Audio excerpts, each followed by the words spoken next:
Hello everyone. हमने SP subject का important देखा। All all all chapters we have seen for SP. Now we are starting with the series for OC. Yes, 12th boards. Chapter number 1, principles of management. तो आपको इस chapter से ऐसे कौन से क्वेश्चंस है जिसके ऊपर कमांड लाना है? ठीक है, चैप्टर काफी बड़ा है ये।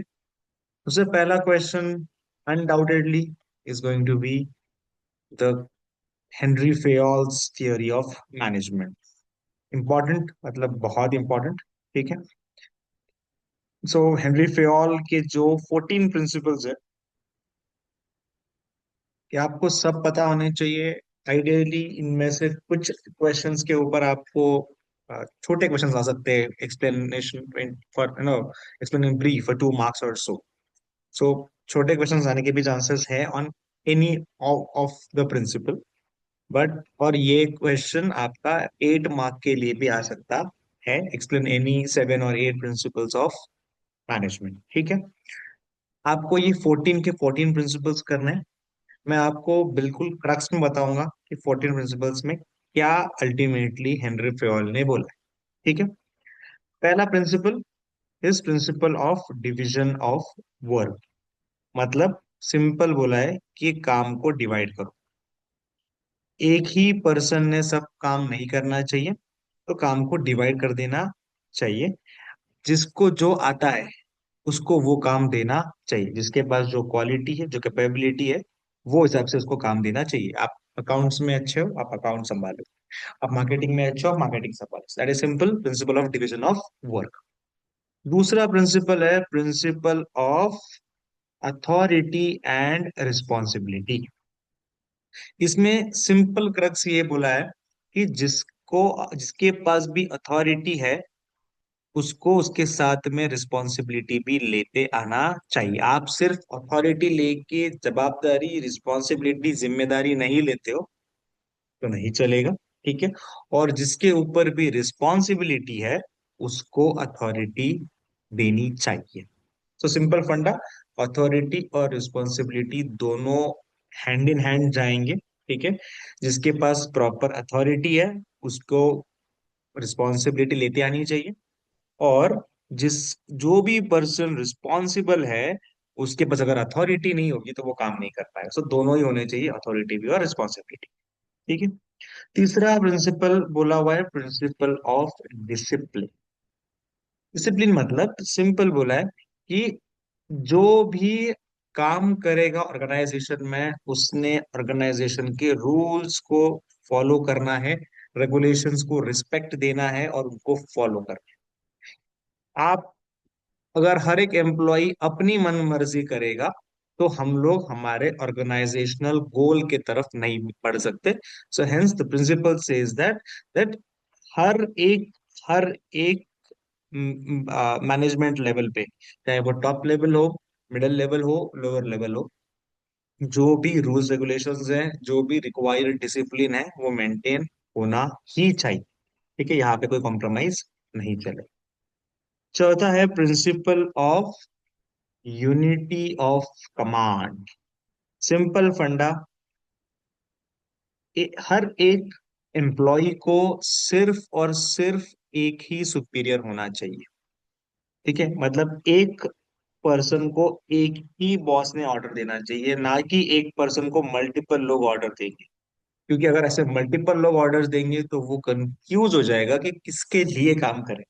दोनों ही बॉस है मेरे। तो उससे बेटर आप सिंपल सिस्टम रखिए कि हाँ, एक बॉस के अंडर मल्टीपल लोग हो सकते हैं, बट एक एम्प्लॉय के ऊपर सिर्फ एक ही बॉस होना चाहिए। और उसको ऑर्डर सिर्फ उसी पर्सन से लेने का राइट है, उसी पर्सन का काम वो करेगा। That is principle of unity of काम। Then the next principle is principle of unity of direction. In short, हम सबका एक हेड और एक प्लान होना चाहिए। हम सब एक ही दिशा में, एक ही डायरेक्शन, एक ही ऑब्जेक्टिव को पूरा करने के लिए काम करने चाहिए। मैनेजर्स का ऑब्जेक्टिव, टॉप मैनेजमेंट का ऑब्जेक्टिव, मिडिल लेवल का मैनेजमेंट का ऑब्जेक्टिव, वर्कर्स का ऑब्जेक्टिव शुड बी सेम। दो मैनेजर्स के बीच में भी अलग अलग ऑब्जेक्टिव नहीं हो सकते। जैसे ऑब्जेक्टिव सेल्स को बढ़ाना है, या ऑब्जेक्टिव प्रॉफिट को बढ़ाना है, या ऑब्जेक्टिव आपका इन्वेस्टर्स का वेल्थ बढ़ाना है, वॉट एवर इट इज, आपने जो भी ऑब्जेक्टिव डिसाइड किया है, हर एक मैनेजर ने, हर एक एम्प्लॉय ने उस ही ऑब्जेक्टिव के तरफ बढ़ना है। That is unity of direction. Sixth principle what I have is principle of subordination of individual interest to organizational interest. In short, हर एक एम्प्लॉय ने अपना निजी फायदा, पर्सनल बेनिफिट को कम इंपॉर्टेंस देना चाहिए, और ऑर्गेनाइजेशन के इंटरेस्ट को ज्यादा बढ़ावा देना चाहिए। मतलब आपने ऑर्गेनाइजेशन को बचाने के लिए पहले कोशिश करनी है, ना कि मेरा खुद का फायदा कहाँ हो रहा है वो देखना चाहिए। ठीक है। जैसे आप जब एक आपके पास मान लीजिए स्टेशनरी डिपार्टमेंट है, तो स्टेशनरी डिपार्टमेंट आपके पास है, तो आप हर दिन उठ के थोड़ा थोड़ा स्टेशनरी घर लेके जाते हो, क्योंकि कोई आपके ऊपर कंट्रोल रखने के लिए नहीं है। तो what you are doing is you are using undue advantage of your position. आप हर दिन थोड़ा थोड़ा स्टेशनरी, कुछ पेपर्स गायब कर दिए, स्टेपलर गायब कर दिया, ये कर दिया, वो कर दिया, what are you doing? You are putting your personal interest above organizational interest. आप आपका निजी फायदा देख रहे हो, जिसमें लॉस हो रहा है कंपनी का। ये करना एक्सपेक्टेड नहीं है, ऑर्गेनाइजेशन ग्रो नहीं कर सकेगा। ठीक है।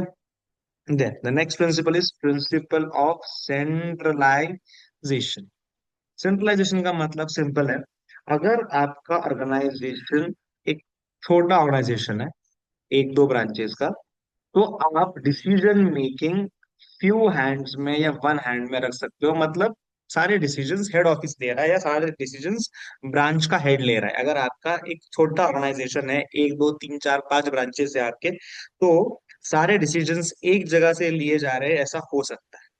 बट जैसे ही आपका ऑर्गेनाइजेशन एक बड़ा बिजनेस बन जाता है, तो अगर सारे डिसीजन मेकिंग हेड ऑफिस से होते रहेंगे, तो आपको हर बार हर एक काम के लिए हेड ऑफिस को फोन करना पड़ेगा, हेड ऑफिस को ईमेल लिखना पड़ेगा। उससे होगा क्या? तो डिसीजन मेकिंग डिले होते जाएगा। वहां से हेड ऑफिस के पास हर एक ब्रांच से रिक्वेस्ट आएगा, उनको स्टडी करना, उसके ऊपर रिप्लाई देना, वक्त बहुत निकल जाएगा। शायद अच्छी अच्छी अपॉर्चुनिटीज हाथ से निकल जाए, शायद लॉसेस बढ़ जाए। तब आपने थोड़ा बहुत पावर डिसेंट्रलाइज कर देना चाहिए। मतलब पावर्स ब्रांच को दे देनी चाहिए, कि ब्रांच कुछ डिसीजंस आप खुद आपके आपके एंड पे ले लीजिए। आपको हर बार हमें पूछने की जरूरत नहीं है। ठीक है। Then the next principle is principle of remuneration. Remuneration मतलब जो भी आप आपके एम्प्लॉयज को पेमेंट करते हो, उसको बोलते हैं रेम्यूनरेशन। ठीक है। तो आपने अप्रोप्रिएट देना है रेम्यूनरेशन, सही पेमेंट करना है, ताकि वो लोग रहे सेटिस्फाइड। तभी वो आपके बिजनेस में लंबे समय तक टिक के रहेंगे। नहीं तो अगर आप उनको फेयर रेम्यूनरेशन नहीं दोगे, तो वो किसी और कंपनी के तरफ निकल जाएंगे। तो जो भी पर्सन का स्किल है, एक्सपर्टीज है, नॉलेज है, उन सब को कंसिडर करके मार्केट में क्या ट्रेंड चल रहा है, महंगाई कितनी है, ये सब सोच के ही आपको आपके एम्प्लॉयज को एक एफिशिएंट प्रोप्रिएट पेमेंट, रेम्यूनरेशन, सैलरी देना चाहिए। तो ही आपका एम्प्लॉय आपसे टिक के काम करेगा। ठीक है। अगला principle is principle of scalar chain. Important है इंडिविजुअल पर्सपेक्टिव से भी। स्केलर चेन का मतलब है आपके बिजनेस में एक हायरार्की ऑफ अथॉरिटी होनी चाहिए, from top level to lower level. एक सिस्टम होना चाहिए कि manager will talk to deputy manager, deputy manager will talk to for example senior manager, senior manager will talk to department head, department head will talk to for example the MD of the company, MD will talk to the CEO of the company, and so on. तो there should be a hierarchy, a chain. ठीक है। और इन generally इस chain को break करना नहीं है, इस चेन को ब्रेक करना नहीं है। बट अगर कभी ऐसा हो जाए कि आप ये चेन फॉलो करो, तो क्या होगा? बहुत वक्त लग जाएगा। जैसे मान लीजिए ये दो डिपार्टमेंट्स हैं, और जी को कुछ बात कम्युनिकेट करनी है, डी को कुछ बात कम्युनिकेट करनी है जी को, या डी के किसी काम के ऊपर जी का अप्रूवल चाहिए, तो कैसे चलेगा? D will talk to C, C will talk to B, B will talk to A will pass on to E will pass on to F will talk to G। तो G की approval के ऊपर G वापस F को बोलेगा, F E को बोलेगा, E A को बोलेगा, A B को बोलेगा, B C को, फिर D। उसमें कुछ और चेंजेस करने हैं, वापस सारा चेन फॉलो करना पड़ेगा। उस चक्कर में ऐसा ना हो जाए कि आपके कुछ इंपॉर्टेंट डिसीजंस, कुछ इमरजेंसी डिसीजंस में डिले आ जाए। तो उन केसेस में जहां पे सिचुएशन इमरजेंसी की है, कि अगर ये डिसीजन नहीं लिया गया तो हमारे बिजनेस को लॉस हो सकता है, तो उन केसेस में आप डायरेक्ट बात भी कर सकते हो, जिसको बोलते हैं गैंग प्लैंक। ठीक है, प्रेजेंट टाइम में भी आ सकता है आपको कि क्या होता है gang gang plank. Gang plank is nothing but communication scalar chain को ब्रेक करके, इन जनरल स्केलर चेन को फॉलो करना ही करना है। बट अगर कोई सिचुएशन इमरजेंसी की आ जाती है, कोई सिचुएशन ऐसी आ जाती है जिसमें एक्शन तुरंत लेना चाहिए, तो आप स्केलर चेन को ब्रेक कर सकते हो, और उसको बोलते हैं गैंग पे। ठीक है, बट उनका कहना है इन जनरल आपने स्केलर चेन को फॉलो करना चाहिए। ठीक है, अगला है principle of order. What is principle of order? A place for everything and everything in its place. ये आपको पूछेंगे कि राइट वन वर्ड। एक, हर एक चीज की एक जगह होती है, और वो चीज उसी जगह में होनी चाहिए। आपने देखा होगा हर एक पर्सन का एक स्पेशल केबिन है, एक स्पेशल जगह है ऑफिस में बैठने की, सो ह्यूमन रिसोर्स की एक जगह है, मटेरियल्स रखने की एक जगह है। यस, आपका स्टेशनरी कहाँ रखा होता है, आपका रॉ मटेरियल कहाँ रखा होता है, आपका केटरिंग का सामान कहाँ रखा होता है, ये सब की एक जगह है। और वो सब सामान, वो सारे लोग उनके उनके जगह पे अगर रहेंगे, तो होगा मैक्सिमम एफिशिएंसी। नहीं तो सोचिए, आप एक बड़ी सी बिल्डिंग में जा रहे हो, आपको एक पर्सन को ढूंढना है, और वो पर्सन हर दिन अलग अलग जगह पे बैठता है, आपको उसको ढूंढने में कितना वक्त लग जाएगा। आप सामान कभी यहाँ रखते हो, कभी वहां रखते हो, अगर आप छुट्टी पर हो तो किसी और को ढूंढना है, तो कितना दिक्कत वाला चीज है। Where is this item kept? So this will create unnecessary chaos into the company, that we are not able to find a right person, we are not able to find a right material. Hence, Payal says that everything should have a place, that things should be in that place. Okay, that is principle of order. Principle of equity. Principle of equity. What they are saying is equity means equality. Basically, management should be fair, friendly to the subordinates. ठीक है, there should not be any discrimination between the employees. अच्छा काम आपके favourite आदमी को दे रहे हो, और कुछ जितना रेलेवेंट काम नहीं है, वो आप किसी और को दे रहे हो। क्यों? क्योंकि आपको वो पर्सन पसंद नहीं है, या आपका और उसका कुछ ना कुछ झगड़ा हुआ है। You are doing is you are discriminating the work. ऐसा आपने किसी भी कंपनी में करना नहीं है। इतना ही क्या, आपने लोगों को पेमेंट्स भी फेयर देने हैं। ये आपका पसंदीदा एम्प्लॉय है, आपने उसको ज्यादा बोनस दे दिया, और दूसरे पर्सन को आपने वही काम करने वाला उसको कम बोनस दे दिया। इस तरह अगर आप करोगे तो आपके कंपनी में होंगे झगड़े, conflicts. So if you want to avoid the conflicts, and if you want everybody should work in harmony, there should be the principle of equity. Every person should be given an equal treatment. Principle of stability of tenure। Principle of stability of tenure मतलब क्या? जब भी आपके पास कोई person काम करता है, तो उसको एक अश्योरेंस दीजिए कि आप हमारे बिजनेस में लंबे समय तक रहोगे, आप हमारे बिजनेस में स्टेबल काम कर सकते हो, आपका जॉब सिक्योर्ड है। क्योंकि अगर ये फीलिंग उसको नहीं रहेगा कि मुझे ये लोग कभी भी निकाल देंगे, अगर उसको ऐसा फीलिंग होता रहेगा, तो वो आपके बिजनेस में मन लगा के काम नहीं करेगा। if he wants if you want that a person should feel that he belongs over here, ये उसका कंपनी है, उसने यहाँ पे एफिशिएंटली काम करना है, तो उसको आपको जॉब सिक्योरिटी देनी पड़ेगी। अदरवाइज अगर जॉब इनसिक्योरिटी रहेगी, तो आप देखोगे कि एम्प्लॉय हमेशा दूसरा जॉब ढूंढता रहेगा, और वो जब भी सही अपॉर्चुनिटी मिलेगी निकल जाएगा, क्योंकि उसको आपके कंपनी के ऊपर भरोसा नहीं है। तो अश्योरेंस दीजिए के एम्प्लॉयज को कि आप अच्छा काम करिए तो आप हमारे साथ लंबे समय तक रहोगे। Principle of initiative.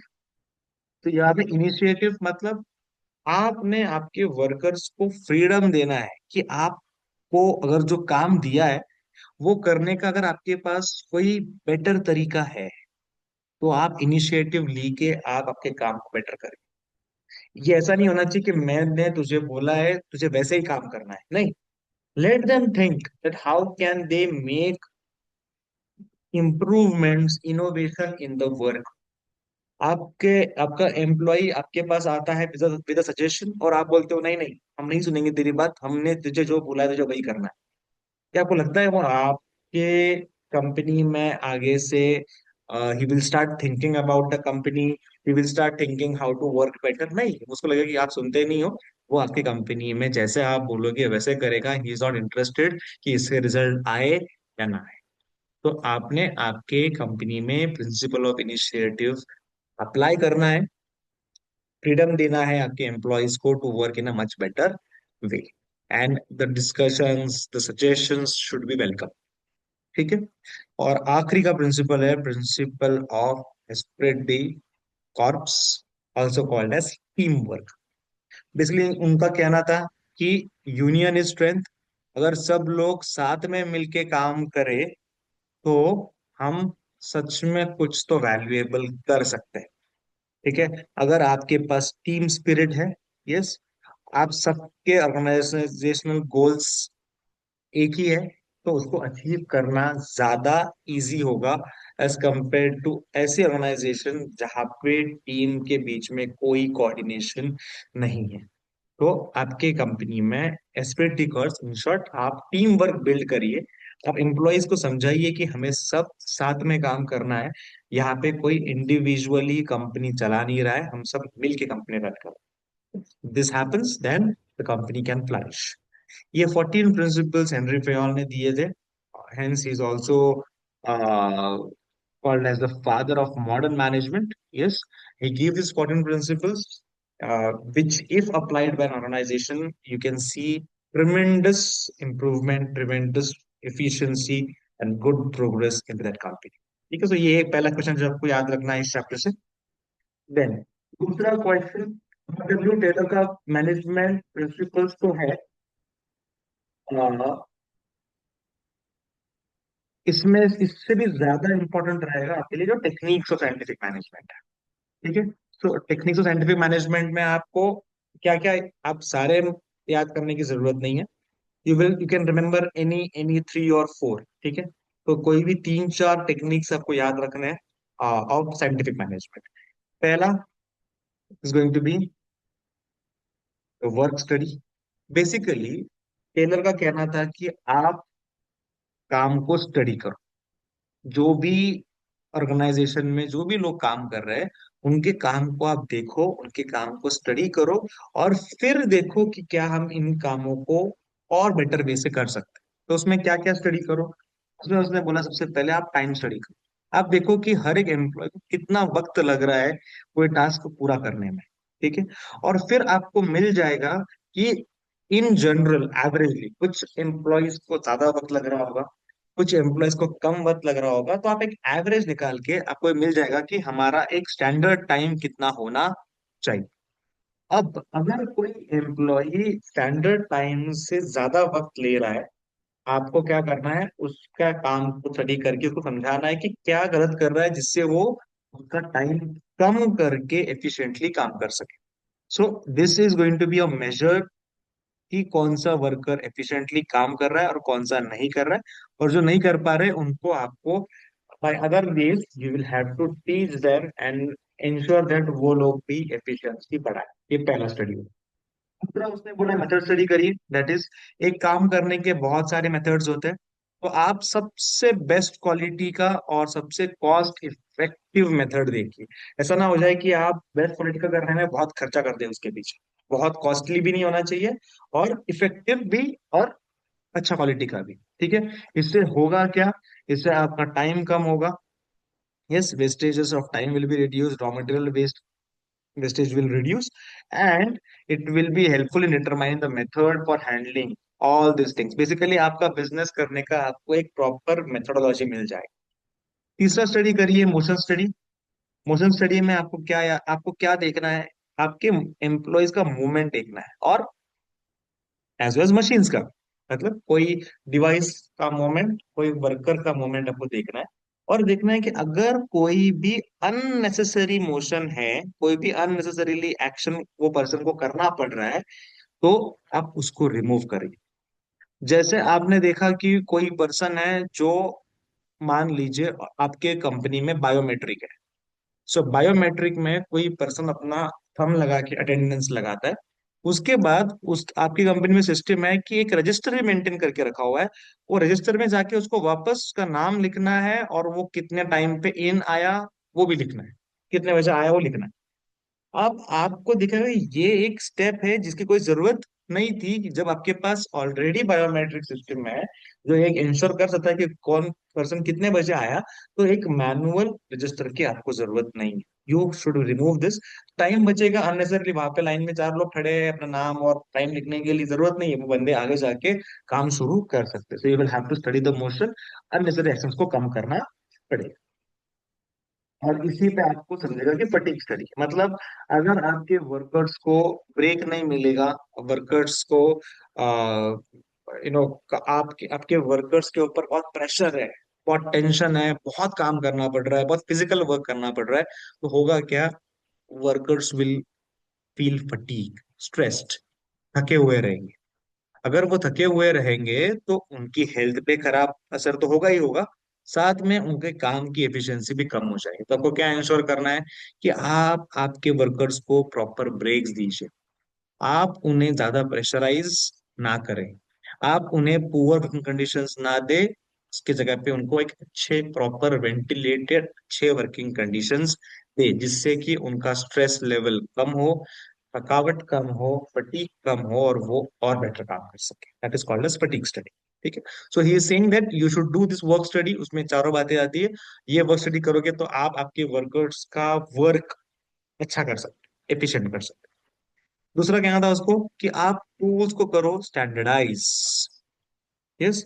So he is suggesting that जो भी आपका वर्किंग एनवायरनमेंट है, जो भी आपके मेथड्स ऑफ प्रोडक्शन है, वो सब स्टैंडर्डाइज होने चाहिए, जिससे कि आपका स्पॉइलेज कम हो, वेस्टेज ऑफ मटेरियल्स कम हो, लोगों में तक, मतलब आप जो भी काम करो उसका एक प्रॉपर स्टैंडर्ड तरीका सेट कर लो, और वो सेट तरीका फॉलो करने के लिए सबको मोटिवेट करो कि आपने सबसे बेस्ट तरीका देखा है कि कौन से टूल्स कैसे यूज करने हैं, कौन से इक्विपमेंट्स कैसे यूज करना है। और वो स्टैंडर्डाइजेशन अगर आप आपके बिजनेस में लेके आओगे तो ऑटोमेटिकली आपके वर्कर्स बेटर करेंगे। तीसरा उसने बोला है साइंटिफिक टास्क सेटिंग। तो उसने क्या बोला है कि हर एक दिन का काम डिसाइड कर लीजिए, और वो प्रॉपर होना चाहिए। Too much work in single day is bad. ठीक है। मतलब बिलो देयर कैपेसिटी भी काम नहीं करना है, और ओवर कैपेसिटी भी काम नहीं करना है। आपको क्या करना है, basically optimum use of the workforce. आप उनको एक प्रॉपर स्टैंडर्ड टाइम आपने निकाला ऊपर टाइम स्टडी से, वो स्टैंडर्ड टाइम को कंसिडर करके, वर्क के आपके ब्रेक्स को कंसिडर करके, टूल्स को स्टैंडर्डाइज करके, आपने देखा कि आपको एक यूनिट बनाने में कितना वक्त लगता है, आप उनको कितने घंटे का शिफ्ट देंगे, उस उतने घंटों में प्रॉपर ब्रेक लेके एक एम्प्लॉय कितने क्वांटिटी बना सकता है, आप वो सेट कर दीजिए। और उसको बोलिए कि तुझे एक दिन में मान लो 500 यूनिट्स बनाने। ये 500 यूनिट्स ना ज्यादा होने चाहिए कि वो करते करते पर्सन बहुत थक जाए, और बहुत कम भी नहीं होने चाहिए कि बहुत लीजर टाइम मिले, ओवर ब्रेक्स ले, या जल्दी घर चला जाए उसका कैपेसिटी होते हुए भी। तो आपको एक साइंटिफिक टास्क सेट करना पड़ेगा। साइंटिफिक सिलेक्शन एंड ट्रेनिंग, मतलब आप जिन पर्सन्स को चूज करोगे एज एम्प्लॉय, दो should be right persons for the right job. तो आपका जो सिलेक्शन का प्रोसीजर है, रैंडमली किसी को भी कोई भी काम के लिए लेंगे क्या, नहीं।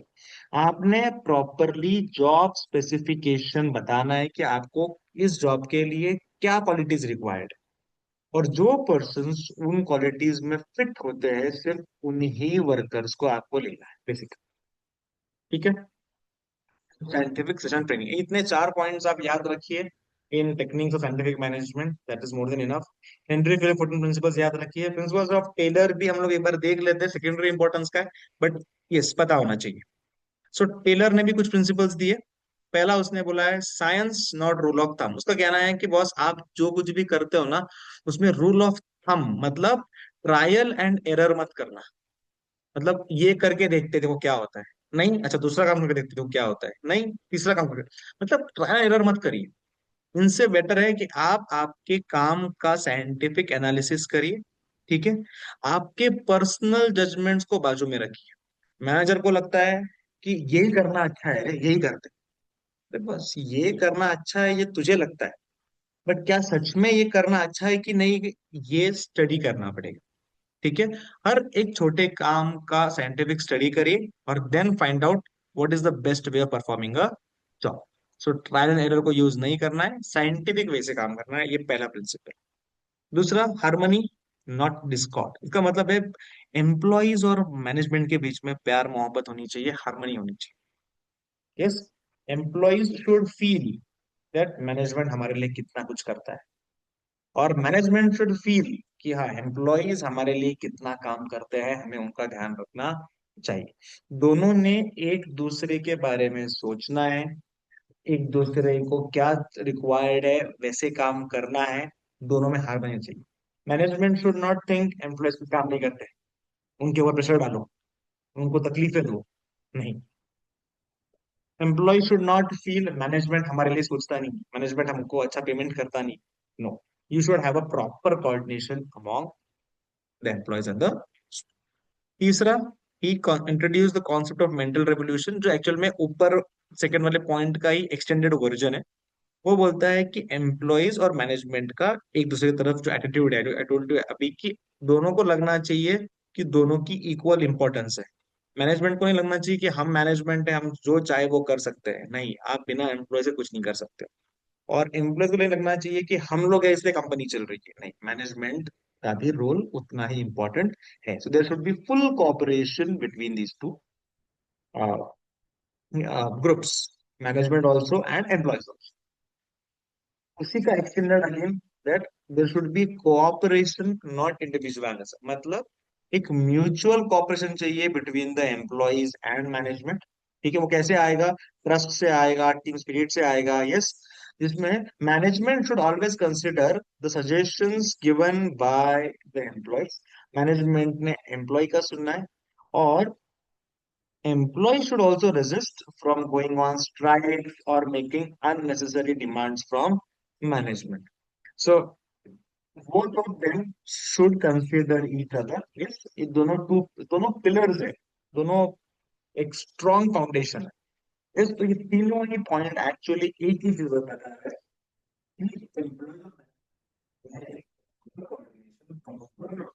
लिंकिंग होना एक्सपेक्टेड है। पांचवा, तो उसने भी वही बोला, डिवीजन ऑफ रिस्पॉन्सिबिलिटी, मतलब काम को बांट दीजिए। ठीक है, प्रॉपर काम बांट दीजिए, क्या काम मैनेजर्स का है, क्या काम एम्प्लॉयज का है। ठीक है, तो जो मेजर प्लानिंग है वो टॉप लेवल मिडिल लेवल करता है, और जो एग्जीक्यूशन का काम है वो जनरली लोअर लेवल मैनेजमेंट करेगा। ठीक है, फिर कौन किसको रिपोर्ट करेगा वो भी सेट कर दीजिए।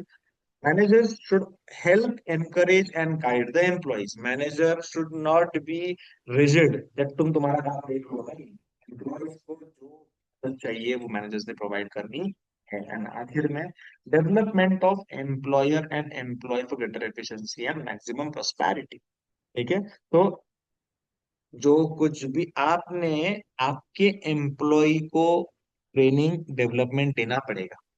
क्यों? क्योंकि जब तक आप एम्प्लॉय को ट्रेन नहीं करोगे, जब तक आप एम्प्लॉय को डेवलप करने की कोशिश नहीं करोगे, तब तक उसको एफिशिएंसी ज्यादा लेवल पे नहीं आएगी। यस, अगर आप उसको प्रॉपर अपॉर्चुनिटी दोगे, प्रॉपर ट्रेनिंग दोगे, तो वो आपके लिए ही प्रोस्पेरिटी लेके आएगा, वो आपके लिए अच्छा काम करेगा। Yes, so employer should always think that employees should be given scope for development, should be given proper training and development programs। ठीक है, तो इस चैप्टर से तीन क्वेश्चन अभी के लिए ले लीजिए, हेनरी फैल के 14 प्रिंसिपल्स, टेलर के प्रिंसिपल्स, और techniques of scientific management. From that techniques and Henry Fayol principles are the most important. Questions. ठीक है। नेक्स्ट वीडियो में हम चैप्टर 2 पे डिस्कशन करेंगे। Thank you so much.